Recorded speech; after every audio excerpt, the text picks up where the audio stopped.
are far worse things waiting, man, than death. You will be scared shitless. Good evening. This is S. Michael, and with me, as always, is ERIN Dawn, Slinky Giallo, and we are the Scared Shitless podcast.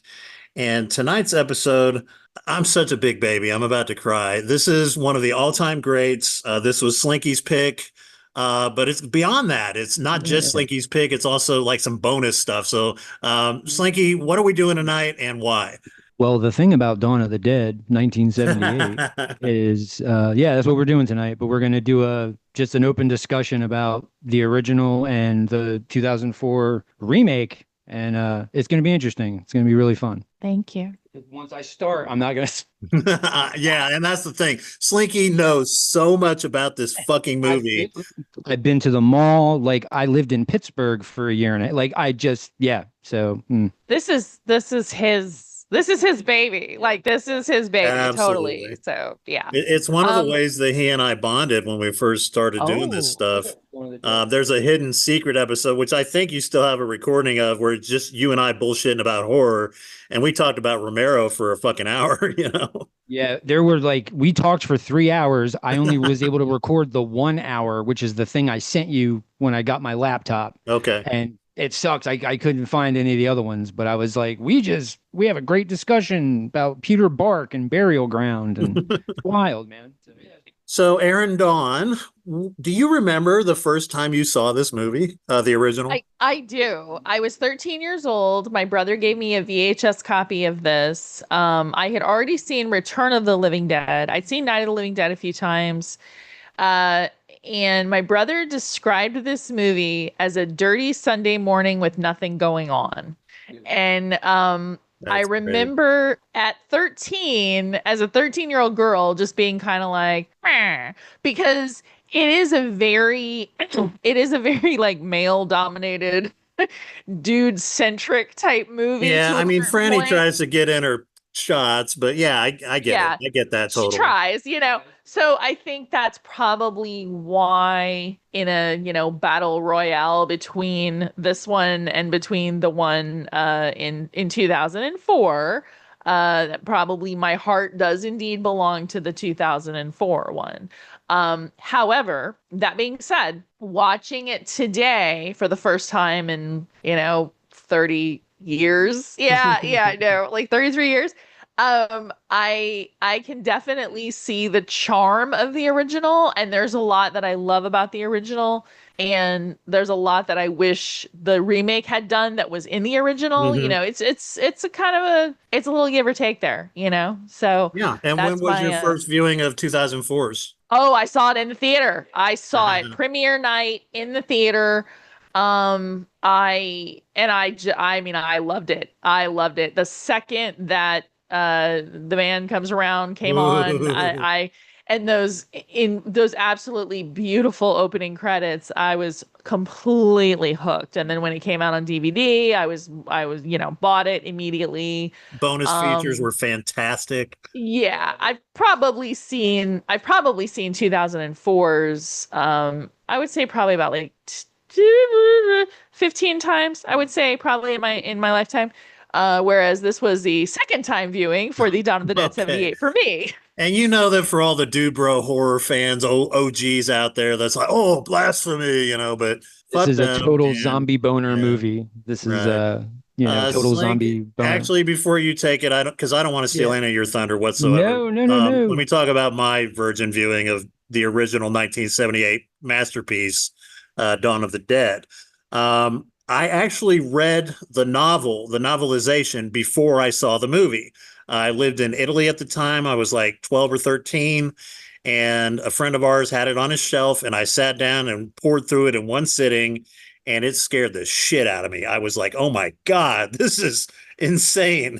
And it stuck with me until I moved back to the States, and I got around to seeing it around 15 or 16 years old, and I watched it at my girlfriend at the time's house, and it blew my fucking mind because everything in the book came to life and then some. So it was a mystical experience for me. And then 2004, same as you, ERIN Dawn, I went and saw it in the theater by myself. It's one of the very few films that I've ever gone to by myself. And I was almost alone. There was very few people in the theater. And by the time I left, because I sat through the whole credits, I mean, it shook me. I thought it was incredible. And when I left, I was by myself. There was nobody in the parking lot.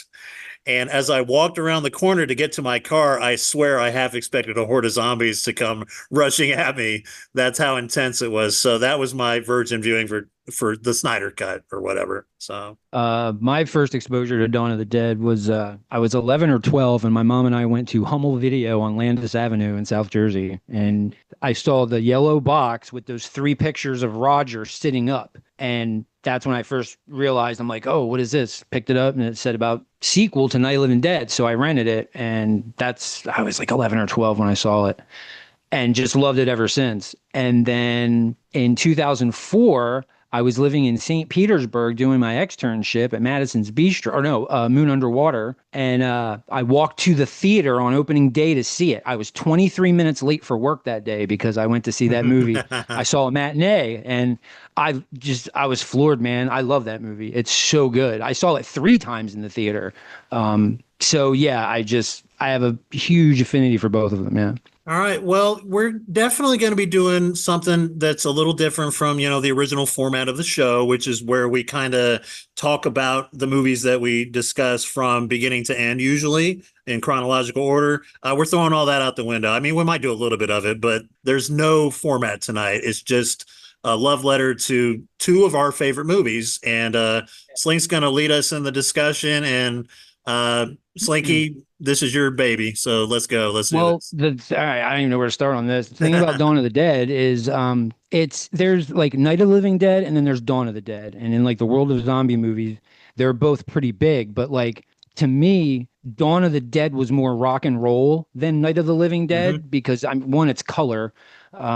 It's not like old farmers walking through fields and stuff. It's like real people in a city, and they're showing you like how the rest of the world would deal with the zombie thing, because in the first movie we see Western Pennsylvania. This is like, it's supposed to be Philadelphia. We see Philadelphia, and they're overrun with zombies. The news station room is freaking out. That I love how that movie opens, the Dawn of the Dead 1978. It's one of my favorite openings in a horror movie because it's not showing you the chaos from the monster threat. It's showing you the chaos behind the scenes. Yeah. Like they're just trying to get information out to the citizens about rescue stations, and they can't even have a conversation about it without people freaking out. I think it's really well done, and it's essential, I think, if you like zombies. So the opening, while you're on that, it's fun. I swear I'm not trying to do chronological, but that opening, I agree with you, is one of the most iconic in horror movie history for the exact reason you said. And we've pointed this out before, like with Night of the Living Dead, with Friday the 13th Part 3. It's when shit's going down and the news is telling you about it, which makes it so fucking real. And they did it in Night of the Living Dead with the radio station and the reporters, and that's where it starts, which is like one of my favorite things. As the shit hits the fan, somebody's got to get the news out to everybody, and we get a front row seat. Yeah. So, and the reason I like when they show the behind the scenes stuff is it's like you're seeing the breakdown of communication. You're seeing the thing about Romero flicks is it's literally always the same story. It's a group of people who cannot overcome their differences and work together to overcome an outside threat. And it's like they fail in just spectacular ways. And that's the great thing about the opening in this movie is it's showing you the news show. They're trying to have some sort of discussion going on, and there's people like throwing papers at them because they're scared. They're actually scared. They don't know what to do. And it's just interesting to see the people who are trying to get communication out to the masses can't communicate themselves. It's like, it's just really scary. And you're right. When that stuff hits the fan, you're like, oh, well, those are the grown-ups that are running stuff. What do we do now?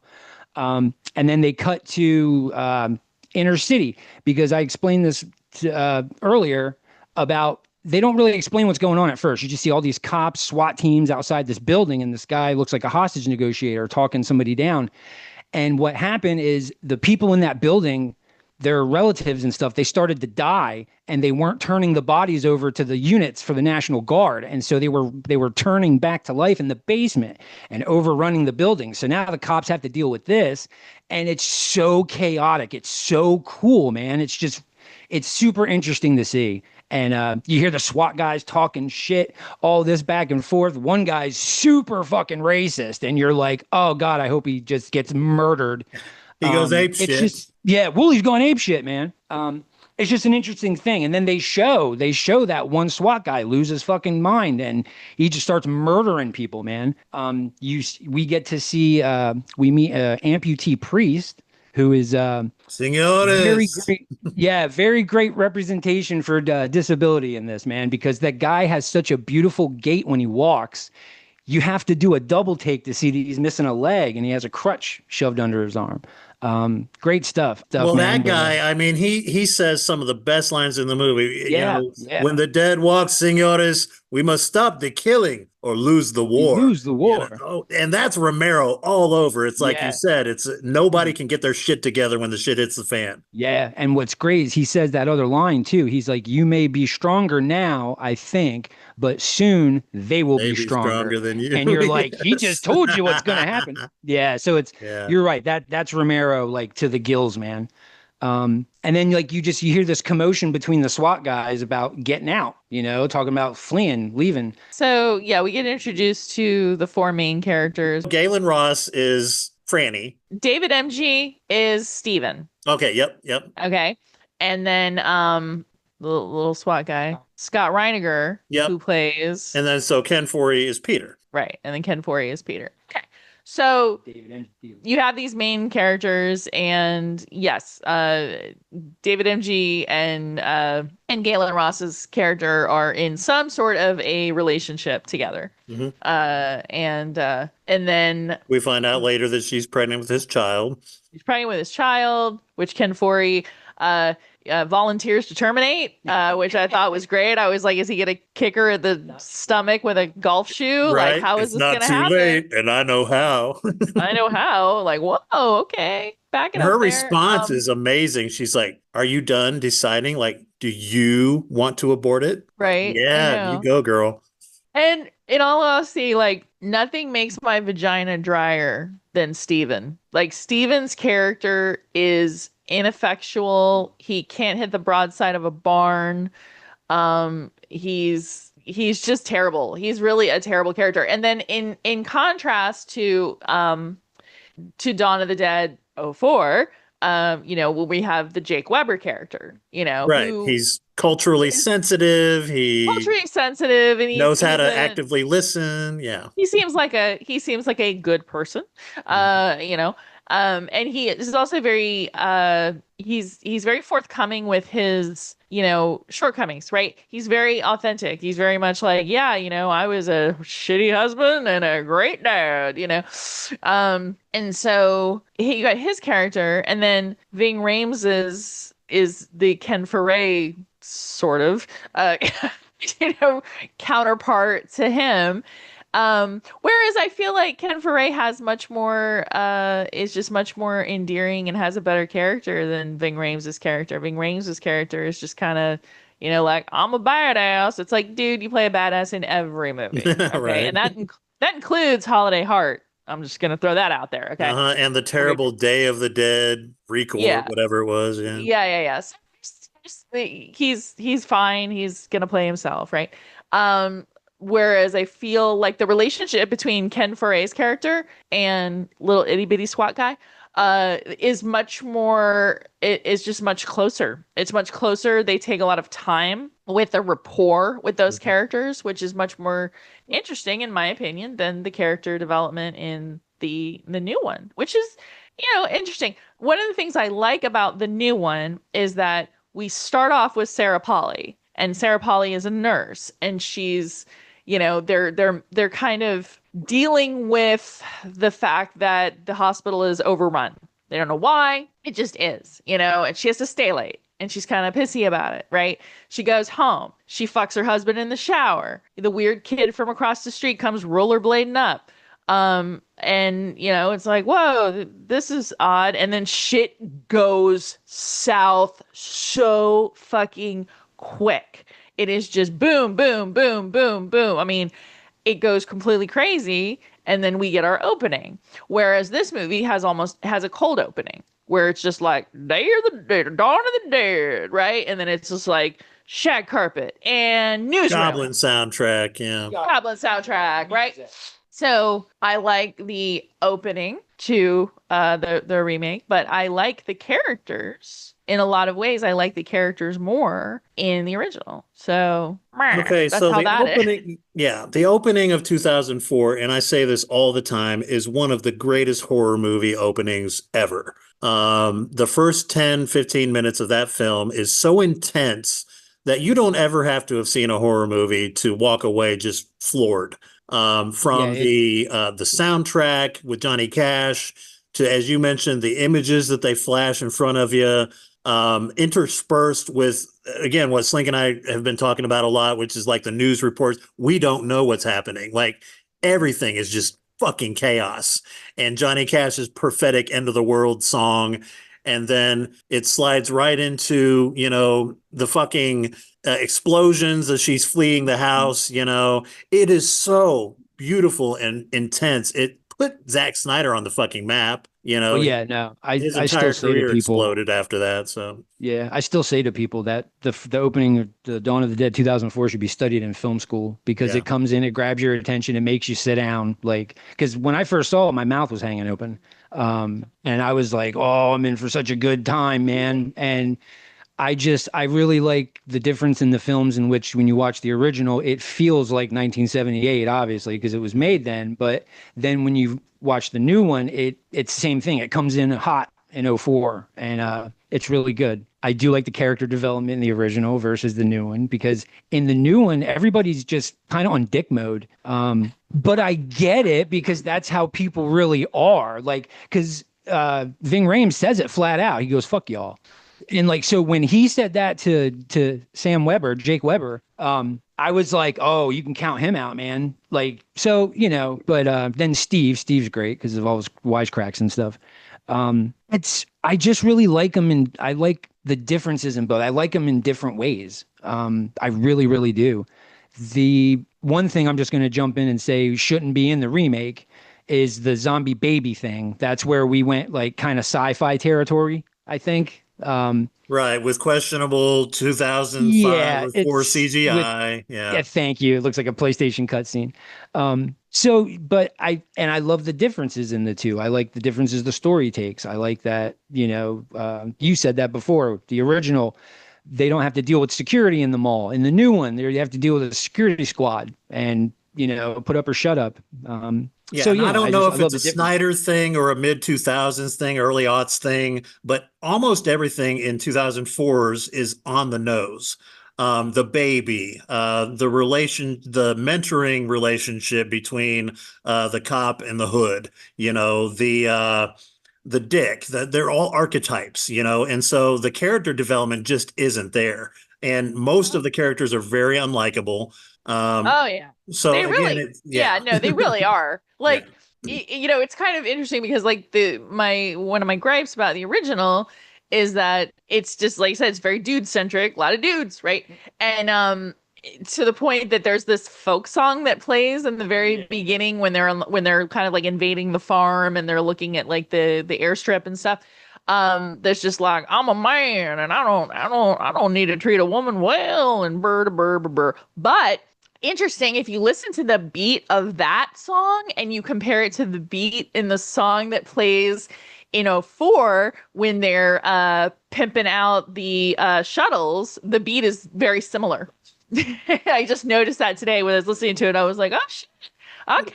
Well, and so here's my thing about the Rednecks in '78. Romero knew exactly what he was doing there. It was a commentary on this is the way the world ends, with a bunch of fucking rednecks singing country songs and shooting zombies and having a good old time. Yep, Exactly. So then I kind of dug the fact that in the remake we got a lot more, a lot more vagina. Like we got a lot more female characters, and some of them were good and some of them were really shitty. Like Steve's girlfriend is a cunt. Like she's really mean to the little, the little redhead girl, and Lindy, like Lindy Booth. Lindy Booth. Yeah. Who I thought was very I don't know, annoying when the dog runs away. I'm like, oh God, come on. And then she's like Chips. Like she's and she is a lot older than she looks in the movie as well. Like I thought she was attractive, and I was like, do I need to turn myself in? And it turns out she was like 27 or something. Like, okay, yeah, no, she's good. She's a very young looking woman, and she's has a career in Hallmark films. She's in like a ton of Hallmark movies. Yeah, good for her. That's a steady paycheck. Man. Hey, still working, getting a paycheck. Who cares? Whereas yes, the Steve character is fantastic in the asshole wisecracking, I have a boat, I don't need to do shit kind of guy. Captain never works outside his man. Fuck me we harder, get that awesome Steve. turnaround where he tells Sarah Polly's character, you know what, if that happens to me, just fucking shoot me. And of course it happens to him. And what does she do? Like, oh yeah, nope, there's no issue there, trust me, I will totally shoot you. And Sarah Polly has a great line too, where she's talking, where they're picking people off, they're picking the zombies off, and they're kind of like, naming them different celebrities, and she looks at them and she's like, you guys had really bad childhoods, right? Like you rough childhoods, right? Which is exactly what I was thinking watching the original and watching these dumb rednecks sit out in a field and just pick off, drink whatever what's that beer, baby? Iron City beer. Yeah. Iron City beer. Okay. He's drinking Iron City beer and picking them off and stringing them up and using them as target practice. Yeah. So that was my thought, and so I dug the fact that in the remake they did that. They had this comment on that, and then I loved the big crazy, the big lesbian trucker. Like I love her. She was like Marge. Was her name Marge? Not sure. It should have been if it wasn't. Yeah. Should have been Marge, right? Happy Pride.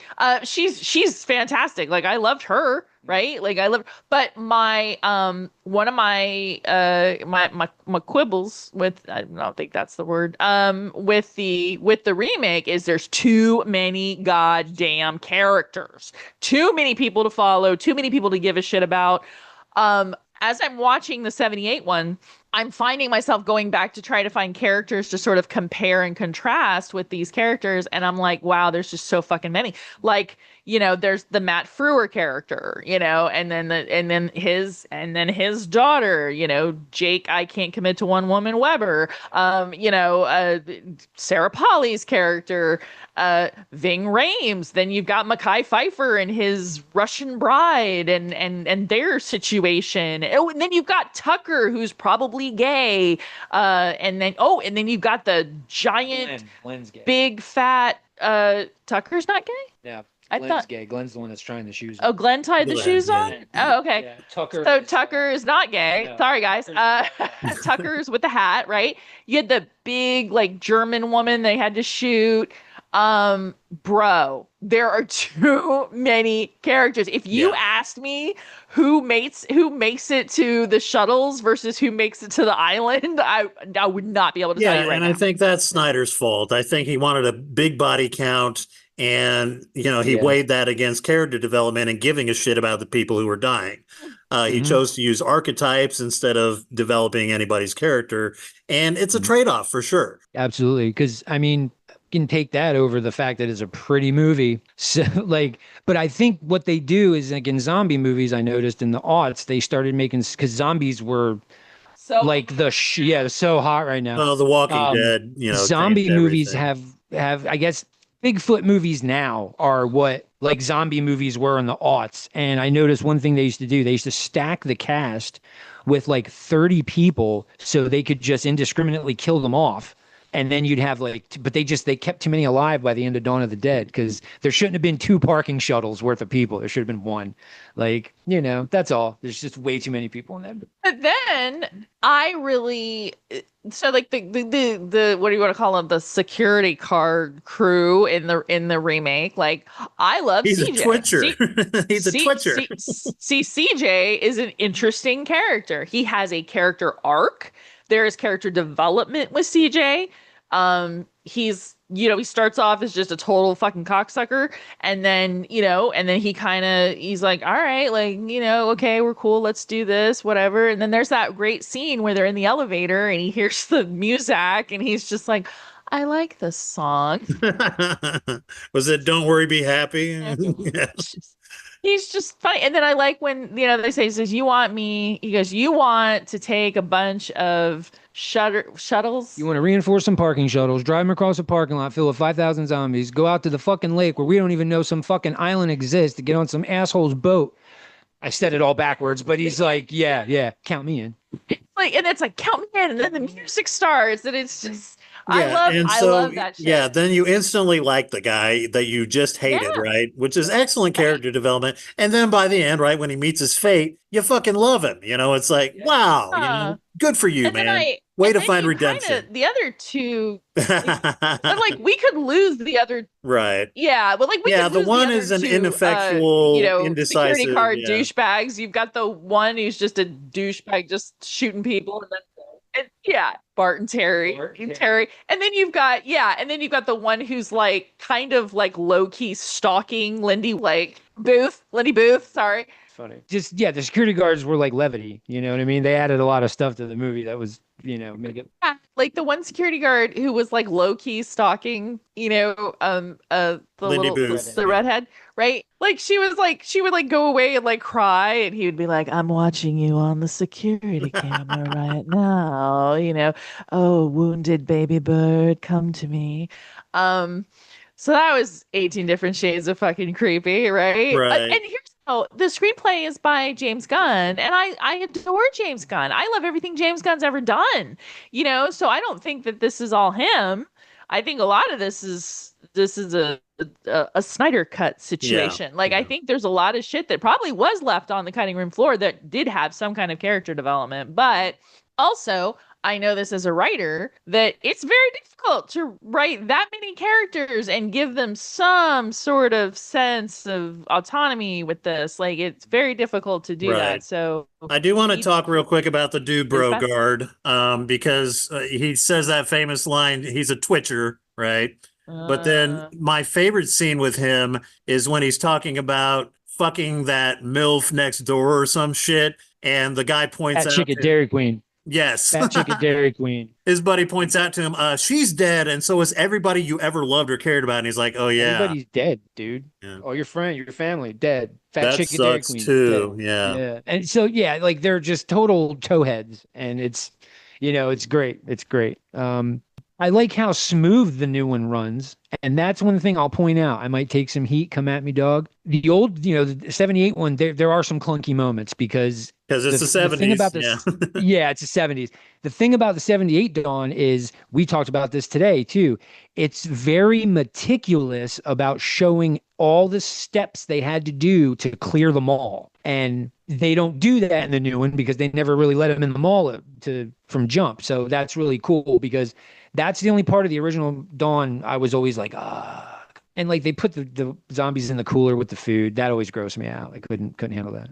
Zombies and steak. There were things, like I said, there's things about the original though, like where they're kind of sitting around like eating caviar, and that's cool. Like, I really like that. That's totally cool. And then in the remake, it's just kind of, they're just sort of sitting around goofing and talking about stuff, but they're also dickheads to each other. That's the thing, is it's like, hey, I want to go check on your Russian bride girlfriend who's having your baby. And he's like, we fine. Like, no, like he just, and then disappears into wherever the hell they're going to have that baby. In terms of direction, I think Romero runs circles around Zack Snyder, and I'm not the biggest Romero fan, but he does little things like real brothers or street brothers, and Right. Peter's like both, and little things like that that are social commentary and that explore sociology and human psychology. Romero does that in most of his films. I don't see a whole lot of that with Snyder. No, no, not at all. Zack Snyder doesn't do social commentaries on stuff. He makes big, very. Zack Snyder's he's a director because he just directs these giant, huge, visually pleasing things, and if they make sense, they make sense. If they don't, they don't. But you had a good time watching it. His movies are just pretty, like Yeah. they're just gorgeous. And yeah, Romero, he would do commentary on everything. We're gonna put the characters in this giant monument to consumerism. And I guess the Monroeville Mall was one of the first giant indoor malls in the country. So that And was you like, said you've been there, right? yes, I've been there several times. It's in Monroeville, PA. When I was 22, I moved to Pittsburgh to go to Pennsylvania Culinary Institute in Pittsburgh, PA, because I wanted to be as far away from my family as physically possible. And so I went to culinary school in Pittsburgh, and I went all over the place because I knew the zombie history of the burg. And so I've been to where the original farmhouse was. I've been to the Monroeville Mall. I've been to the outside of the Wampoon Mine facility, which is where they shot Day of the Dead. I'm just a huge Romero fan, but I do love that he does commentaries on stuff. It's really great. I went to the mall Yeah. in 2000, and they didn't Okay. have, nobody even knew what the hell I was talking about. Yeah. But now it's they bad. do a festival there and a convention. Yes. So In 2003, when I went to live there, that summer happened to be the 25th anniversary of Dawn of the Dead. So they were doing this big hoodoo in the mall in that summer. Well, I didn't get a chance to go because I was broke. But when I went to the mall earlier, there was nothing there. They didn't have like a sign. There was nothing, man. They just did not. They had security guards just to chase people away that would go there and like take pictures and stuff. When I went in 2020, there is a bust of George Romero right when you walk into the mall, and the hallway, when you walk down the doors, they have all these shots and still photographs from Dawn of the Dead, movie posters, like cast photos and stuff. It's incredible. Then the Living Dead Museum relocated and they have a shop in there now. So it's really, they finally accepted the heritage and, the significance of that mall. So it's really cool. I think they're going to try to put it on a historical registry when they can. yeah.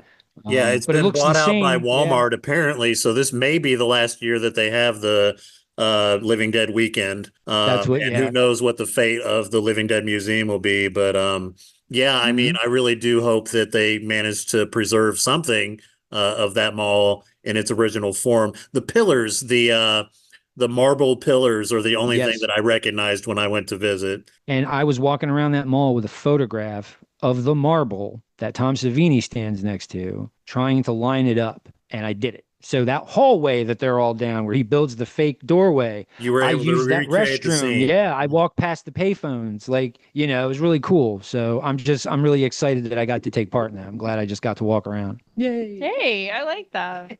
I like that. The only time I've ever been to Pittsburgh was when my dad took me to the Night of the Living Dead 15th anniversary convention. I was 12, You had to be 13? young, yeah.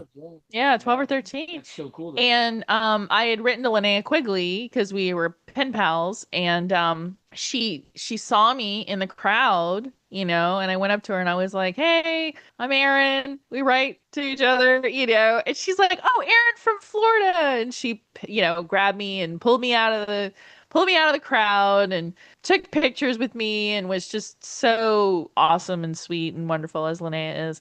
And yeah, so like I got to see different people. Like I walked around and saw Kane Hodder and saw John Russo and George Romero, and it was pretty cool. I think had I been a little bit more cognizant of the Living Dead franchise, I think there was probably more people there that I could have seen, but I'm 13 years old and I'm Right. obsessed with Linnea Quigley. So I'm just walking around, But of course she was there, right? Because of Return of the Living Dead. So Return of the yeah. Living Dead.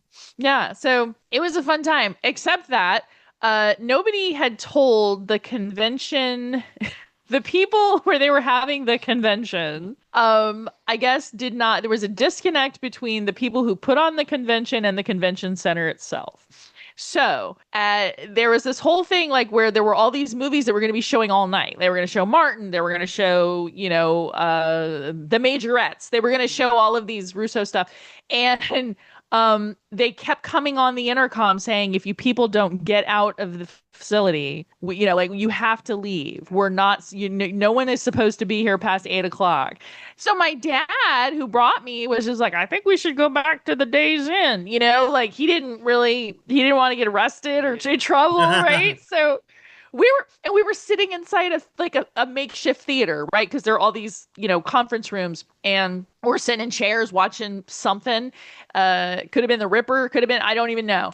And, the intercom just keeps coming on, and everyone's like, I don't know what to do. Like, this is very strange. So I think I want to say that we had the next day, and we got to see Linnea and Brink Stevens and a couple other people, and then we had to fly home. We had to fly back to Florida. But yeah, that was my experience with that. And I owned Night of the Living Dead on VHS, that old black and green copy, right? Still have my copy over there. You still have your copy. So yeah, and I'm not like the biggest, and by my own admission, I'm not the biggest zombie person in the world. I like Italian zombies. And that's kind of where it kind of ends. I think the reason I really like the Dawn of the Dead remake is because of the music. And I think it's also the reason I love Return of the Living Dead is because of the music. But Return of the Living Dead, in my opinion, has so much character development that it's almost like watching a play. Right. and I dig that. I really dig that. It's unfortunate that one of the cast members ended up being a goddamn kid toucher. And so it's very difficult for me to watch the behind the scenes documentaries and stuff like that, especially because for some reason they put him like right at the home, so that sucks out loud. But the rest of the film to me is a really perfect horror film. So, and as is the Dead series, in general. I've never seen the Day of the Dead remake. It's not great. I heard it's bad. Well, there's a couple of them. That's the thing. There's Day of the Dead remake with Mina Savari and Nick Cannon. And Ving Rhames. Yeah. Which is, and Steve Miner directed that, which shocked the hell out of me. And then there's Day of the Dead Contagium. Is it? And then the one we all watched was Day of the Dead Bloodlines. So there's like 3 or 4.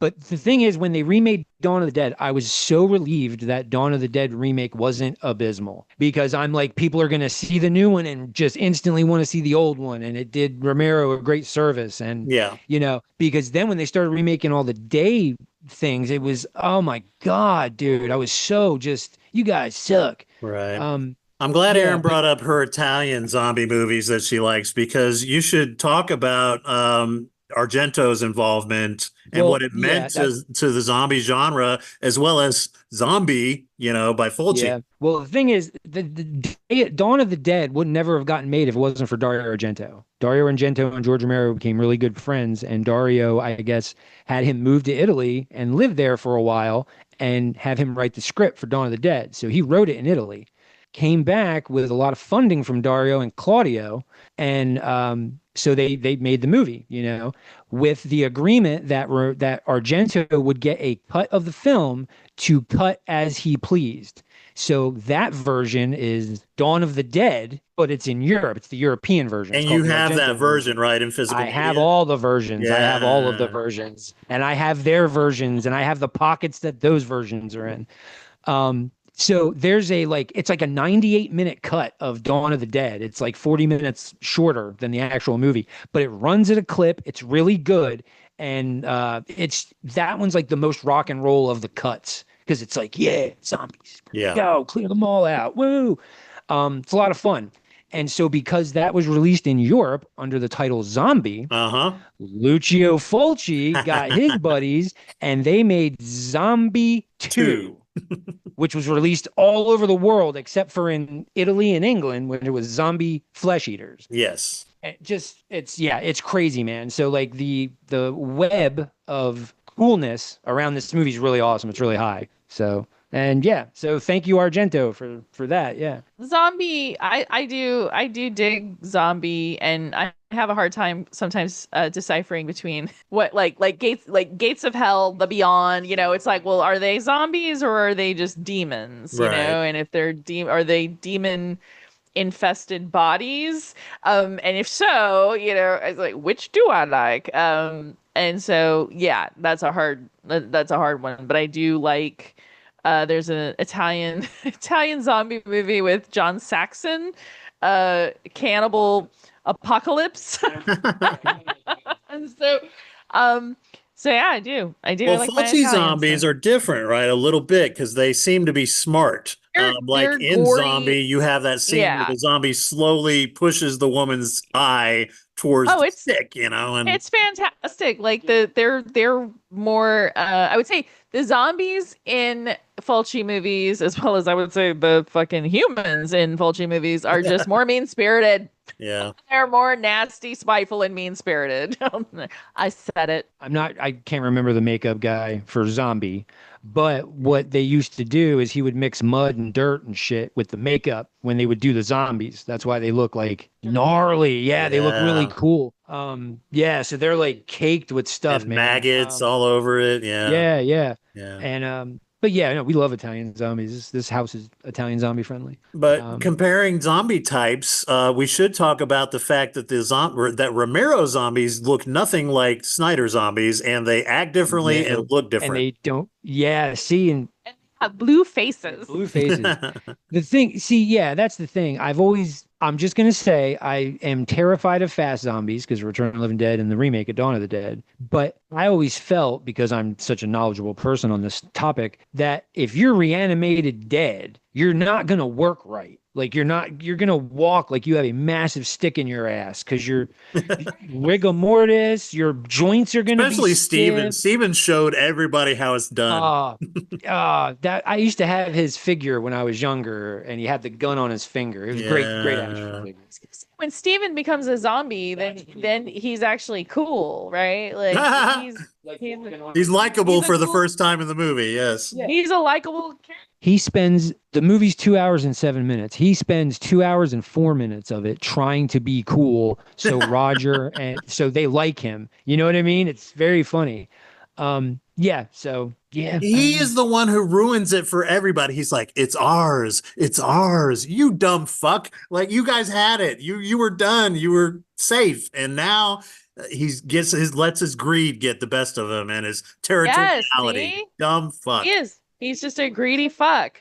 One that tells Franny, he's like, "Oh, you wouldn't believe this place, Franny. It's great. It's great. We got it made here. We got everything we need." Da, da, da. He's very seduced by the allure of that place.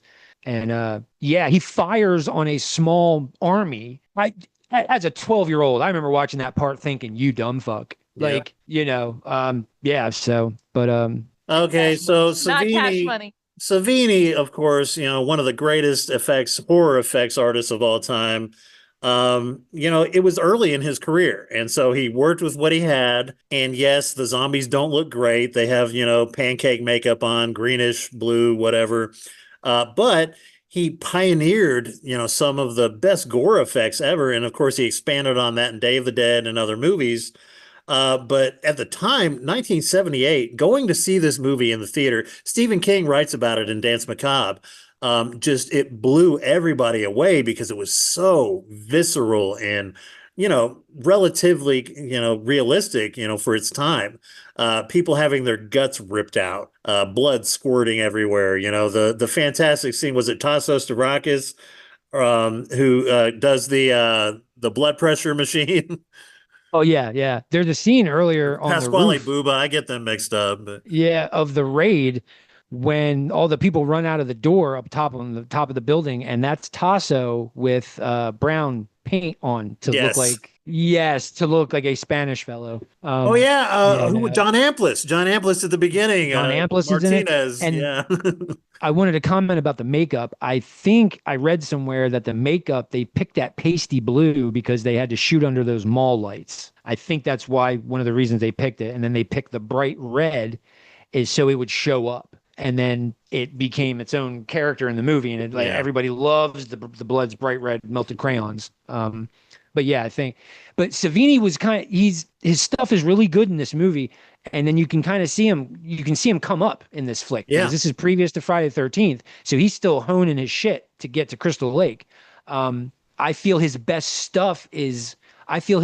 zombie stuff is Day of the Dead. Absolutely. But this stuff, yeah, absolutely. His best zombie stuff is Day of the Dead, hands down.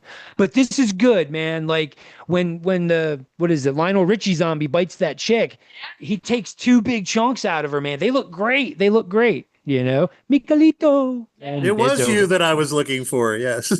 Yeah. You know, so not The head easy like scene, Sunday yeah. morning. When Wooly blows his head off, Savini was so proud of that, and it doesn't look great today, but for its time, again, this was a low resolution thing, and to see that in a split second absolutely would have blown people's minds. No pun intended.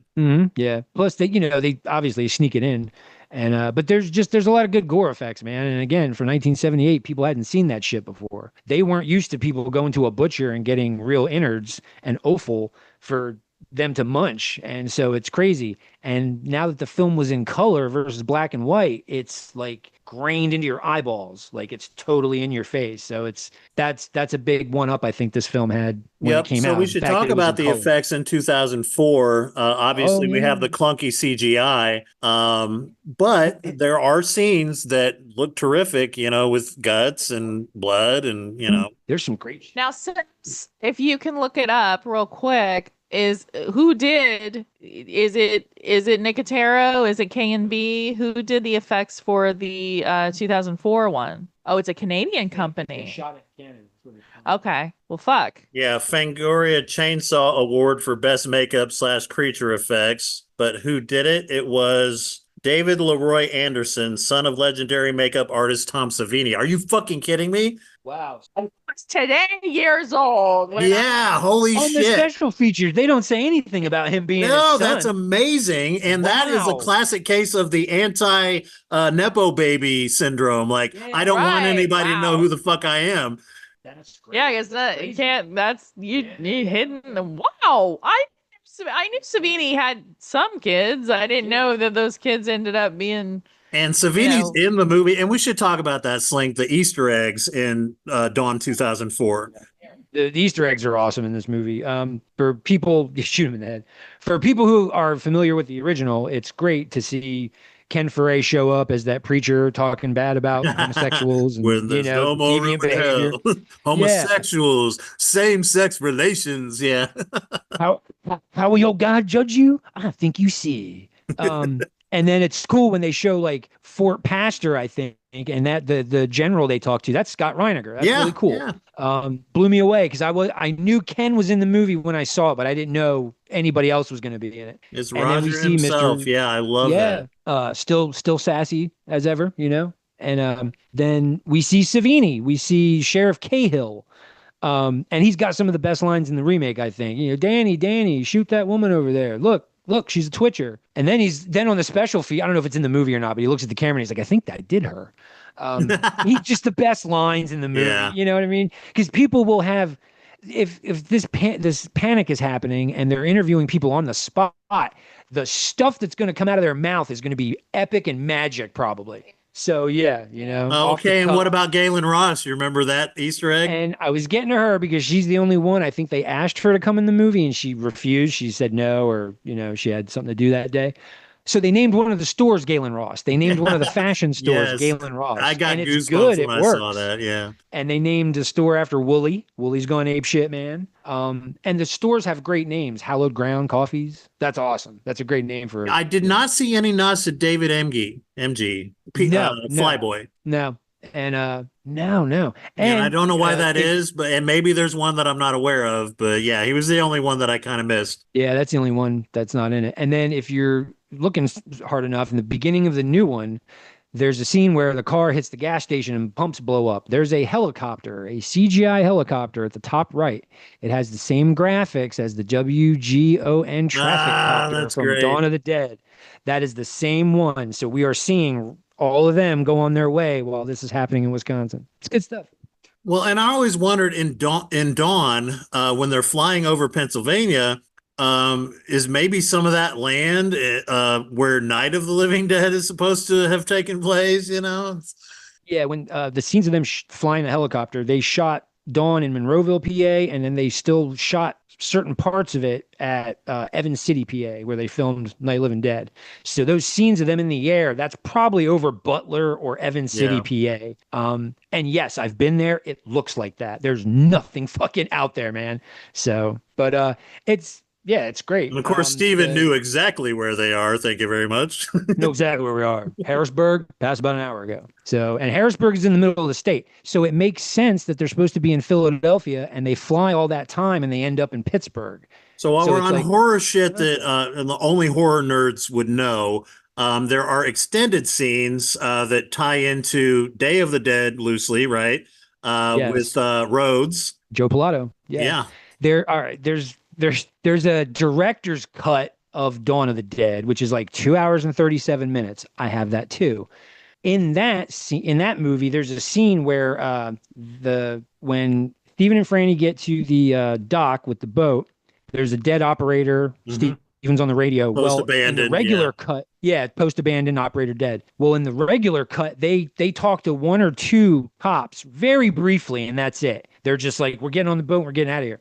In the director's cut, Joe Pilato is one of the cops who played Rhodes in Day of the Dead, and they have a pretty long scene. He's like, "You stealing the traffic bird?" And he's like, "No, we got paper." It's really interesting. It's really interesting, and they wish each other good luck. And the problem with the director's cut is it really drags. It really drags. Yeah, I didn't need to see Fran's boobs, and I'm glad they cut them out of the movie. It's not that important. Yeah.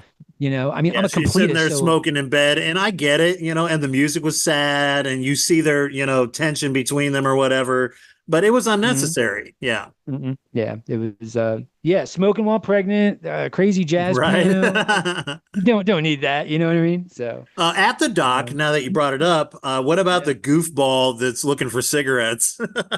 I'm not sure where he's from. I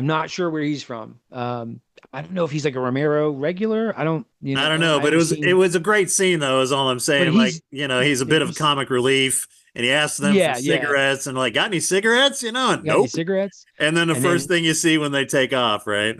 Light up a cigarette. Yeah. But it was funny because Aaron was like, "Oh, what's going on with his eyes? There's a situation." Right. Because he kind of looked cross-eyed, you know. But yeah, so it's good. It's good to see that part because that means the cops are bugging out too. Like just everything's breaking down. So I really like that scene. We're out here doing traffic reports. We're thieves and we're bad guys. Sucker. Yeah, exactly. Wake up, sucker. So yeah. The ending of the original versus the ending of the new one. So the original ending cracks me up every time you hear this A-Team music after Peter decides that, okay, I'm not going to kill myself.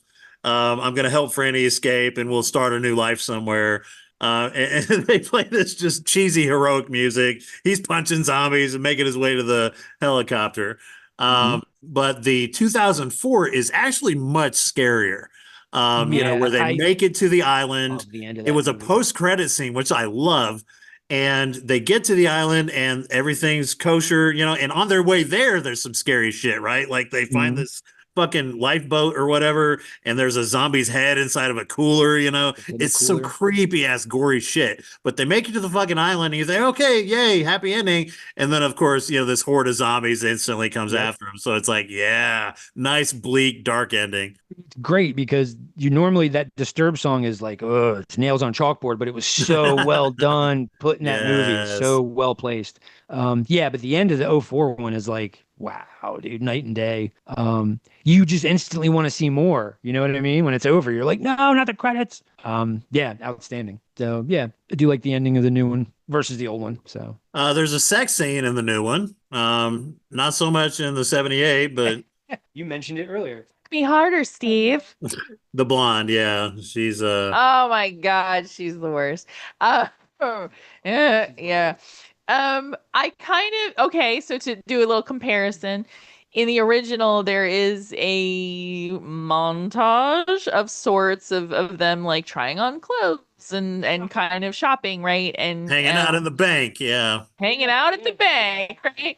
Whereas the remake, I think, was just a little bit more relatable. You know, it was just like, oh, we're gonna watch, we're gonna watch Animal House, right? Or we're gonna fuck, or we're gonna try on shoes because we're coming out of the closet. Like, it was. I kind of dug that a lot more, especially because it's set to Richard Chee's version of Down with the Sickness, which I think is fucking brilliant, and I really like that a lot. I thought it was really cool. And then we get another montage later when they reinforce the parking shuttles, as we get that really badass song, and where there's lots of welding and fire and all kinds of stuff trying to get everything together. Chainsaws, Oh, well, speaking of chainsaws and blondes, I love how she met her fate.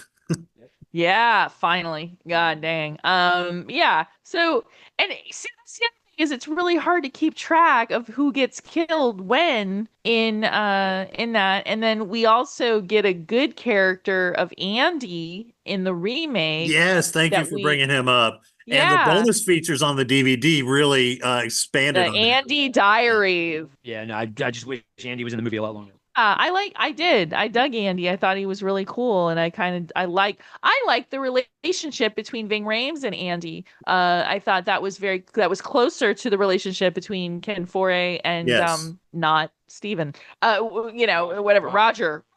Him and Roger's relationship was closer to Andy and Ving Rhames' relationship, and whereas I think that Jake Weber kind of is inserted to sort of be like a potential love interest for Sarah Polley, that unfortunately gets thwarted because he gets bit, and that scene is very poignant. He's bit and he's just like, he's like, I'm gonna stay in here, I'm gonna watch the sunset, and then I'm gonna shoot myself in the face, and she's just like, no, Michael, no, like, damn it, it's the end of the world, I don't want to fuck one of these other dudes.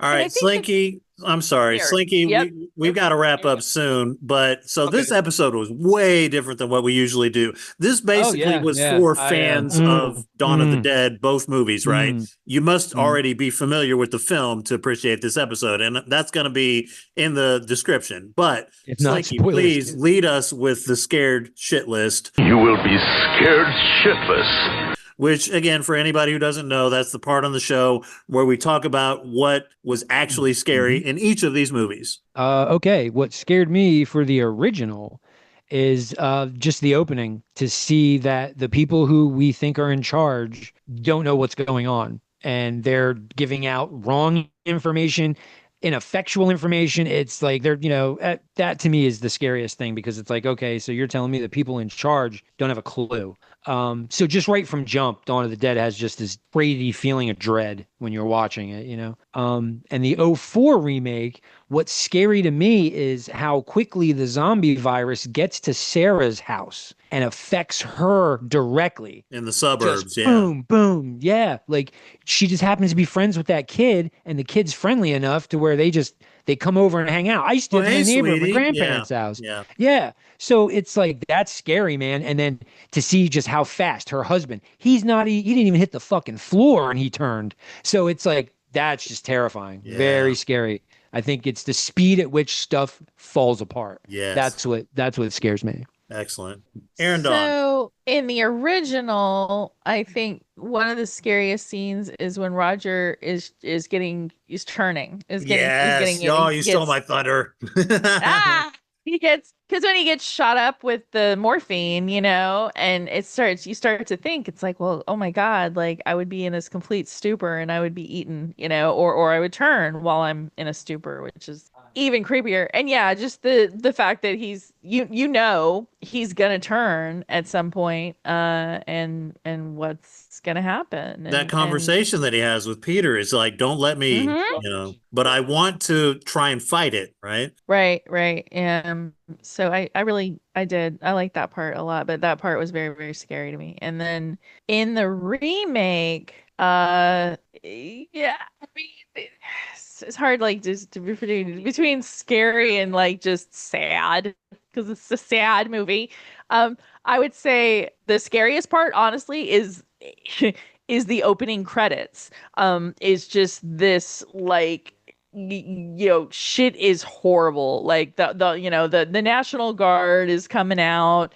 We don't know what the hell's happening. It's like, are they alive? Are they dead? We don't know. Both, It's like, are they alive or do we don't know? We don't know. We don't. Yeah. CDC. It's just like, it's like, sorry, wait, we don't know.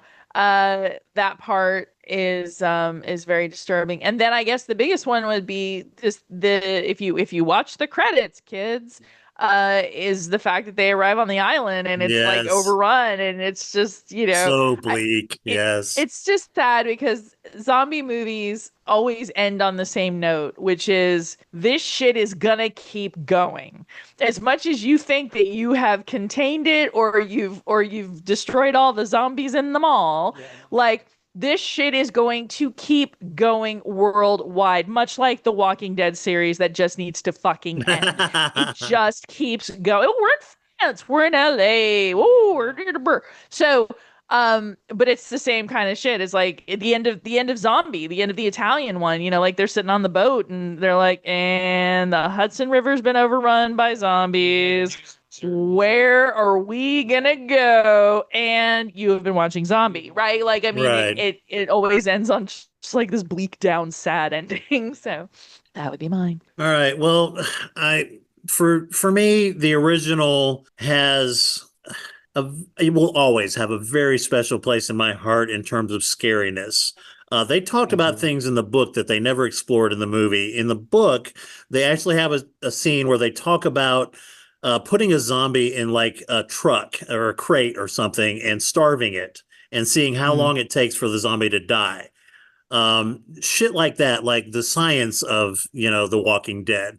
They don't really talk about that at all in the movie, but what they do talk about is the existential nature of what's going on. When there's no more room in hell, the dead will walk the earth. Yeah. They're us. Zombies are us. They're people, and people are fucked up. And people will always return to what it is that got them off in life when they become zombies. Just the psychology of it is utterly terrifying. That is the purest form of fear, is when it hits you on just a deep psychological level.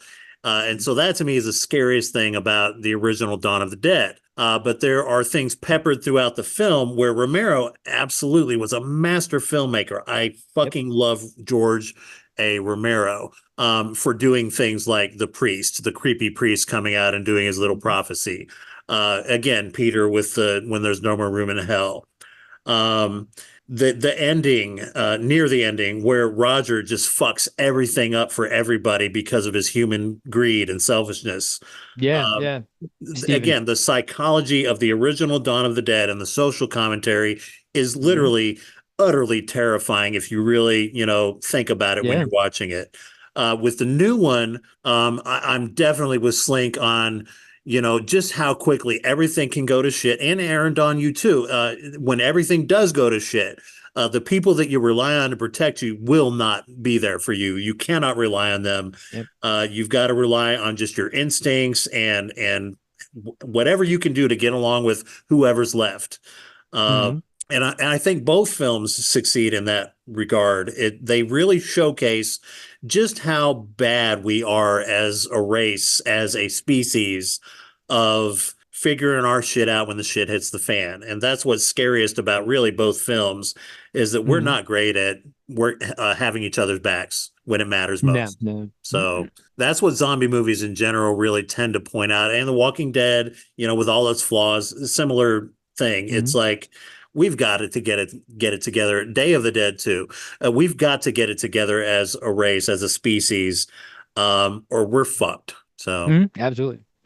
So, and that's one of the reasons I love George Romero movies, because every film he says something. That's the thing, and it's just it's outstanding. So, Slink, you want to start with the ratings? Both movies? All right, here we go. So for the original Dawn of the Dead, I'm going to go 4 zombie helicopter blades. It's a solid flick. It's, essential viewing if you like zombie movies. If you it's a standard. I think it's just one of those movies that everybody should watch. Like, oh, have you seen Casablanca? Have you seen Dawn of the Dead? It's still in my top 5 movies of all time. Yeah, man. yeah. I love this movie. It's still rock and roll to me. It's so good. It taught me at a young age that there's always a bigger fish. Because we took them all, but they got more people, so I guess they're gonna get it. Bye. So yeah, it's outstanding, man. It's Savini. I love the fact that Savini and Romero actually use real amputees in the movie. That's a big deal. That's great. And it's just fun. It's a lot of fun to watch. So I give it 4 helicopter zombie. What about the Snyder fan film? The '04, I will give it because it's solid. The only thing I really don't like about it is the zombie baby. But other than that, it's a solid movie, man. I'm gonna give it 5 one-armed zombies. ERIN Dawn, I want you to wrap up, so let me go next, please, if you don't mind. Go for it, babe. Okay, so the original fucking masterpiece, Dawn of the Dead, 1978. You know how I factor in multiple things when I rate these movies. And listen, there is, other than Night of the Living Dead, there's no more important film to the zombie genre and to horror in general. The camaraderie of the main characters, the bleakness of it, the social commentary. This is a fucking masterclass of terror. And so to me, it's a 5-star movie across the board for, every reason that Slinky brought up and you as well, Aaron. It's Romero at his finest, to me. And it's funny because I like Day of the Dead better for a lot of reasons. So we'll have to do that one eventually. But to me, this is absolutely a 5-star movie across the board. But the 2004, I will give a solid 4 stars. This was somebody who clearly loved the original Dawn of the Dead. He put his own spin on it. Yes, they're running zombies, he had his own lore, the fresher the zombie, the quicker they are, the twitcher. I mean, he added all kinds of fun stuff that that's what you should do with a remake. When we talk about remakes, whether it's The Thing or The Fly or The Blob, this is how a remake should be done. It should be done by somebody who respects the source material and is able to add to it in a significant and cautious and cool way. So absolutely props to Snyder for pulling that off, because it's rare. A good remake is fucking rare. So honestly, 4.5 fucking stars for Snyder's remake.